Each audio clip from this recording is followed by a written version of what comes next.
Hey everyone, my name is Sandy Lard from www.facebook.com/Sandy Lard. That's Sandy with an I. And today we are going to talk about the art of no. Are you a yes man or woman? Do you constantly find yourself committed to things and really don't want to be a part of them? Do you find yourself bragging about your long to-do list but can't seem to find peace at the end of the day? Are you everyone's go-to person for everything? Well, this video is for you. First things first, let's make a distinction about what I'm actually talking about. I am not talking about being self-centered or self-serving. I am not talking about staying in your own little bubble and only doing those things which benefit you and your circle. What I am talking about is being able to set proper boundaries in our life by using the word no. My life revolves around servanthood, so please hear my heart in what I'm saying. I am speaking to those people out there who have so much heart for humanity, but have now found themselves being everyone's doormat or go-to person to do the things that no one else is willing to do. There is a balance to this. Overwhelming ourselves with tasks we probably aren't equipped to do in the first place does not serve anyone well. Not you, not your family, and it does not help those you are seeking to serve. Point number 1. Saying yes when you should say no hinders other people from saying yes. If something deep down within you says, my heart is not in this project, I am not equipped for this, and someone else could probably do this better than I could, and actually be excited about it, say no. Say no as quickly as you can. If you aren't the best person for the job, even if someone else thinks that you are, turn down the offer. There is someone else out there that this job is meant for, and you could be taking this opportunity away from them by saying yes when you really don't want to do it anyway. That's kind of selfish when you think about it. Point 2. If your family life will suffer because you say yes to an opportunity, say no. I can't stress this enough.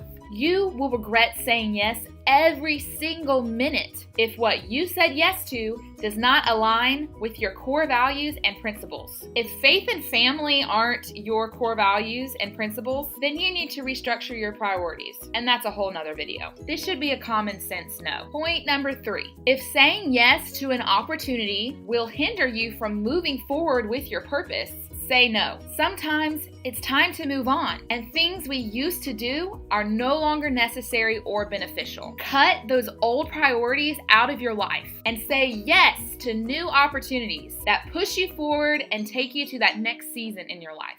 These things could include jobs that your heart is no longer in, old projects that just aren't cutting it anymore, relationships that are toxic, daily responsibilities that could be delegated to someone else in your family or on your team. Finally, let's get to the crazy part. How do we say no without breaking down into tears, hating ourselves, and feeling like the scum of the earth for saying no? Usually, there are 3 phases to saying no. The lie phase. Hey, so I know it's your day off and you haven't really had a day off in weeks, but could you cover for me today? No, sorry, I broke my leg. Or, oh, you asked me to babysit your kids this weekend? Sorry, I didn't get that text. Well, it's a step in the right direction, I guess. The over-explanation phase.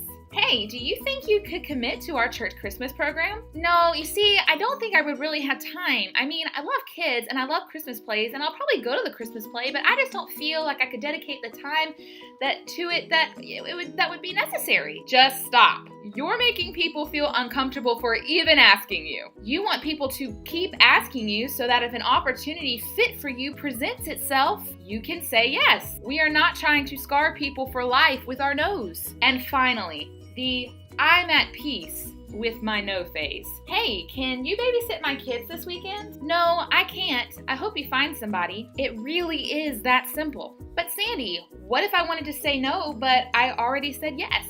Do I continue out of obligation? Great question. Let me give you an example out of my own life. I recently had to say no to a nannying position that I applied for, and originally said yes to an interview for. My husband and I recently figured out that I no longer need to nanny thanks to Beachbody coaching and teaching piano lessons from home. Nannying was taking time away from my kids, my core priorities and values, adding now unneeded stress, and it was something that I was only doing out of obligation to provide for my family. Nannying used to be a necessity, but now I don't need it anymore. I don't want to do it anymore. It is taking from my key priorities and values and adding high amounts of stress to my week. Stress I don't need to be carrying when it is no longer needed. So I told my prospect that I wouldn't be able to come for an interview anymore. She took it well, and I'm sure she thinks I'm flaky. Sure, she may never recommend me for a nannying job, but this is what I had to do to be the mom, wife, and entrepreneur that I need to be. In conclusion, saying no may step on a few toes, unintentionally of course, but it is necessary